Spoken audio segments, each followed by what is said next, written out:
Today, I want to talk to you about why you shouldn't buy covered call ETFs. There's 3 or 4 main reasons that people seem to cite whenever making a video or posting about this on Blossom. So I want to give you my thoughts and opinions as to why I still buy covered call ETFs, and I plan on using them for early retirement. For those of you who don't know me, my name is Paul, and this YouTube channel is Better Call Paul. So this weekend I was going through Blossom and reading some posts, and I came across a post that discussed this particular topic. So I want to go through some of the reasons the poster cited for not buying covered call ETFs. And then I'm going to give you my point of view as to why these reasons have not deterred me from investing in covered call ETFs. I'm currently making a little over $9,000 a month Canadian, and I can attribute it all to covered call ETFs. So I'm definitely a fan of them, but there are some reasons and some people who believe you shouldn't buy them. Okay, so point number 1, tax inefficiency. Distributions are taxed as ordinary income, and I'm in a 30% plus bracket. That's a high drag. So if you were to hold your covered call ETFs in a non-registered account, then this would be an issue.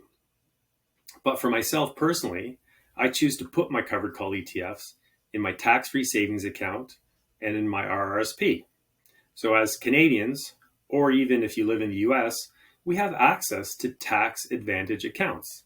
So my suggestion is max them out. Take advantage of them, right?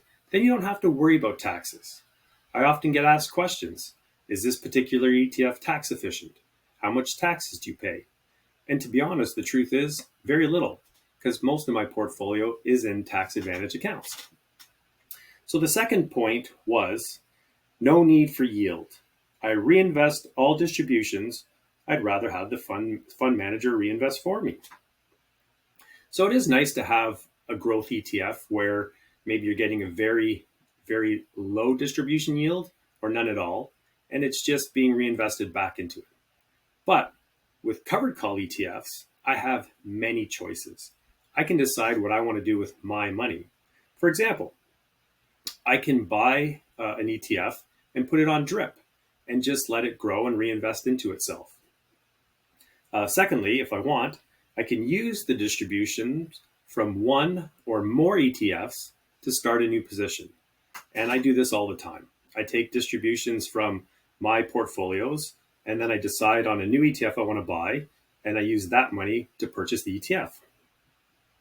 I also balance my portfolio through distributions. So I take my higher yielding ETFs like HHIS, which makes up 15% of my portfolio.